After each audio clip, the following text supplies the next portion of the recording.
Selamat pagi. Assalamualaikum warahmatullahi wabarakatuh. Om Swastiastu, Shalom, dan salam sejahtera bagi kita semua. Di sini, kami akan mempresentasikan mengenai usulan penelitian yang berjudul Pemberian tepung cacing tanah dalam pakan terhadap pertumbuhan, morbiditas, dan mortalitas anak babi landrace jantan lepas sapi dengan dosen pengampu Dr. Hewan Iwayan Niko Fajar Gunawan MSI dalam mata kuliah Metodologi Penelitian dan Karya Ilmiah. Next.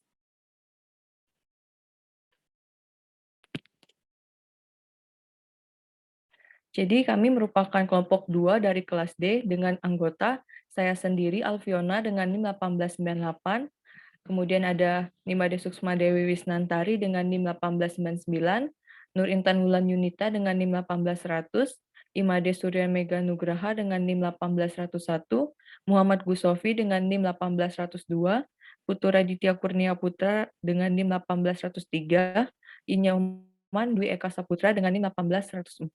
Next. Latar belakang. Usaha ternak babi merupakan salah satu jenis usaha yang banyak dilakukan masyarakat Indonesia, khususnya di Bali. Faktor penting yang harus diperhatikan dalam pemeliharaan ternak babi adalah masalah pakan. Beberapa aspek penting yang perlu diperhatikan dan dapat menentukan tinggi rendahnya kualitas ransum yang diberikan yaitu kandungan protein, energi, vitamin, mineral, dan bahan-bahan lain yang menunjang proses pencernaan biologis. Tepung cacing tanah lebih unggul daripada tepung ikan, yaitu karena memiliki kandungan protein sebesar 72%, kadar lemak yang rendah, mudah dicerna, dan mengandung beberapa asam amino yang lebih tinggi. Next. Selanjutnya adalah rumusan masalah. Rumusan masalah dari penelitian ini adalah bagaimana pengaruh pemberian tepung cacing tanah dengan dosis 4 gram, 8 gram, dan 16 gram per kilogram pakan selama 1 bulan terhadap pertumbuhan, morbiditas, dan mortalitas anak babi landrace lepas sapi. Adapun tujuan penelitian ini adalah untuk mengetahui pengaruh pemberian tepung cacing tanah dengan dosis 4 gram, 8 gram, dan 16 gram per kilogram pakan selama 1 bulan terhadap pertumbuhan, morbiditas, dan mortalitas anak babi landrace lepas sapi. Next. Selanjutnya adalah manfaat penelitian. Yang pertama yaitu manfaat bagi peneliti. Peneliti dapat memperoleh informasi mengenai pengaruh pemberian tepung cacing tanah Lubricus rubellus dalam pakan terhadap pertumbuhan, morbiditas, dan mortalitas anak babi landrace jantan lepas sapi. Yang kedua yaitu bagi instansi pendidikan. Dapat digunakan sebagai informasi tambahan dan sumber pembelajaran mengenai efektivitas tepung cacing tanah Lubricus rubellus dalam pakan untuk meningkatkan pertumbuhan, morbiditas, dan mortalitas anak babi landrace jantan lepas sapi. Next. Yang ketiga yaitu bagi masyarakat. Dapat memberikan informasi mengenai manfaat dan khasiat tepung cacing tanah Lubricus rubellus sebagai pakan alami yang mudah didapat dalam meningkatkan pertumbuhan, morbiditas, dan mortalitas anak babi landrace jantan lepas sapi. Next. Selanjutnya yaitu kerangka konsep. Di sini anak babi landrace jantan lepas sapi diberikan tepung cacing tanah ke dalam pakannya. Dan nantinya akan diamati apakah pemberian tepung cacing tanah tersebut dapat berpengaruh terhadap morbiditas, mortalitas, serta pertumbuhan dari anak babi landrace jantan tersebut. Next.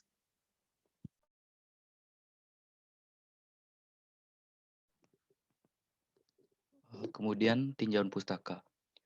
Pertumbuhan menurut Williams pada tahun 1982 tentang perubahan bentuk dan ukuran seekor ternak yang dapat dinyatakan dengan panjang, volume, ataupun massa. Sedangkan menurut Sweetland pada tahun 1984 dan Eberle pada tahun 2001, pertumbuhan dapat dinilai sebagai peningkatan tinggi, panjang, ukuran, lingkar, dan bobot yang terjadi pada seekor ternak muda yang diberi pakan, minum, dan dapat tempat yang layak. Pertumbuhan ternak babi dipengaruhi oleh faktor genetik dan lingkungan. Berat badan babi yang baru lahir per kilogram akan menjadi 2 kali lipat setelah berumur 1 minggu. Pertumbuhan babi, khususnya pertambahan berat badan babi muda, mengakibatkan bertambahnya tendunan otot dan tendunan lainnya yang terbentuk dari peningkatan protein, lemak, mineral, dan air.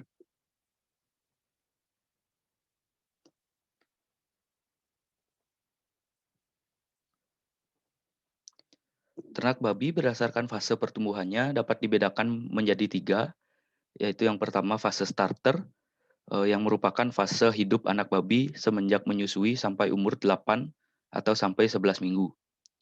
Kemudian yang kedua fase grower, merupakan fase hidup anak babi sesudah fase starter sampai dengan umur 10 atau sampai 24 minggu.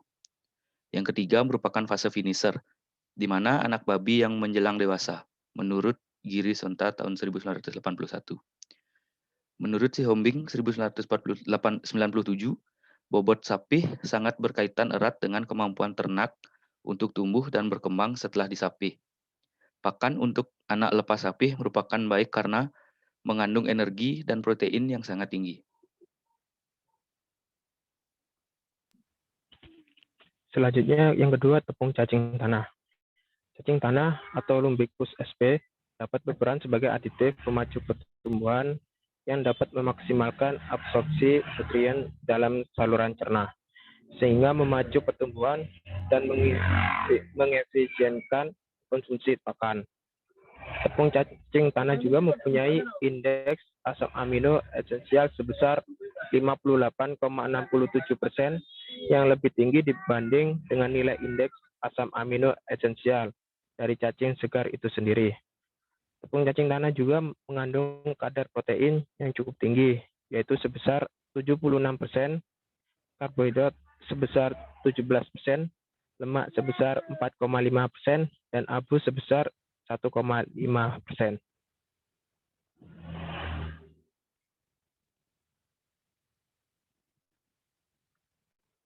Selanjutnya yang ketiga yaitu babi.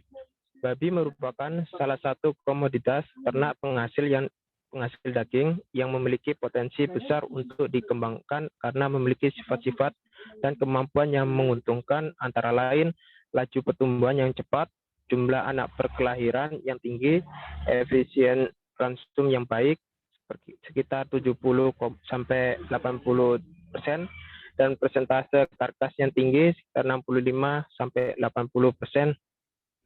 Faktor penting yang harus diperhatikan dalam pemeliharaan ternak babi adalah masalah pakan. Hal ini disebabkan karena pertumbuhan dan perkembangan ternak babi sangat tergantung pada pakan yang diberikan. Pemilihan pakan yang salah dapat menimbulkan beberapa gangguan, terutama pada anak babi lepas sapi. Babi dapat mengalami stres, tidak mau makan, ataupun mudah terserang berbagai penyakit yang disebabkan oleh bakteri, virus, parasit, yang dapat mengganggu kesehatan serta pertumbuhan dan perkembangan pada anak babi lepas sapi.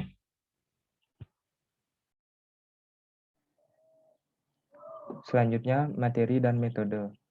Yang pertama, sampel dan bahan penelitian. Sampel yang digunakan yaitu anak babi landrace jantan lepas sapi dengan berat badan rata-rata 6-9 kg dan umur 30 hari sebanyak 24 ekor.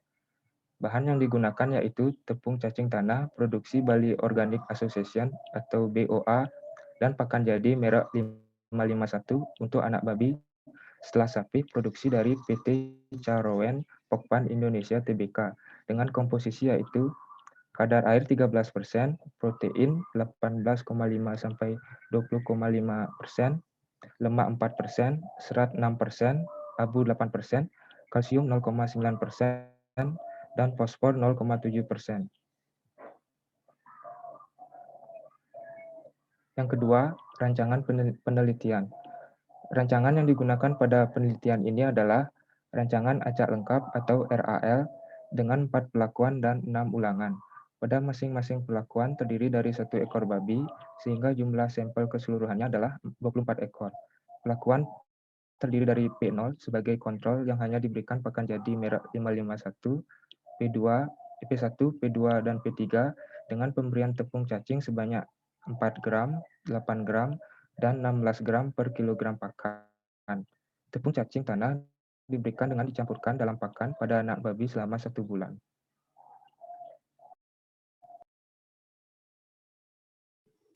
Baik, selanjutnya untuk metode pengumpulan data. Yang pertama, melakukan penimbangan terhadap anak babi. Yang kedua, dilakukan pencatatan setiap selesai menimbang. Yang ketiga, penimang berat badan anak babi dilakukan pada sebelum dan setelah perlakuan. Menurut Iskandar dan El Rifadah pada tahun 2015, pertumbuhan absolut dapat dihitung dengan cara yaitu WT atau berat akhir anak babi lepas HP dikurangi WO atau berat awal anak babi lepas HP, sedangkan laju pertumbuhan relatif dapat dihitung dengan rumus RG yaitu pertumbuhan relatif sama dengan berat akhir anak babi lepas HP dikurangi berat awal anak babi lepas HP dibagi berat awal anak babi lepas HP kemudian dikalikan 100. Next. Yang berikutnya adalah untuk menghitung morbiditas pada anak babi lepas HP pada setiap kelompok perlakuan. Dihitung dengan menggunakan rumus morbiditas sama dengan jumlah kasus baru dibagi jumlah individu yang semula tidak sakit dikali 100%. Berikutnya untuk menghitung mortalitas pada anak babi lepas HP pada setiap kelompok perlakuan dihitung dengan menggunakan rumus mortalitas sama dengan total kematian pada periode waktu tertentu dibagi rata-rata populasi berisiko dalam periode waktu tertentu dikali 100%. Next. Kemudian untuk analisis data berat badan pada anak babi lepas HP dianalisis dengan menggunakan sidik ragam atau ANOVA. Apabila terdapat perbedaan yang nyata, dari perlakuan akan dilanjutkan dengan uji jarak berganda Duncan. Perhitungan dilakukan dengan menggunakan program statistik SPSS atau Statistical Product and Service Solution versi 24.0, sedangkan data morbiditas dan mortalitas disajikan secara deskriptif kuantitatif menurut Sampurna dan India pada tahun 2008. Next.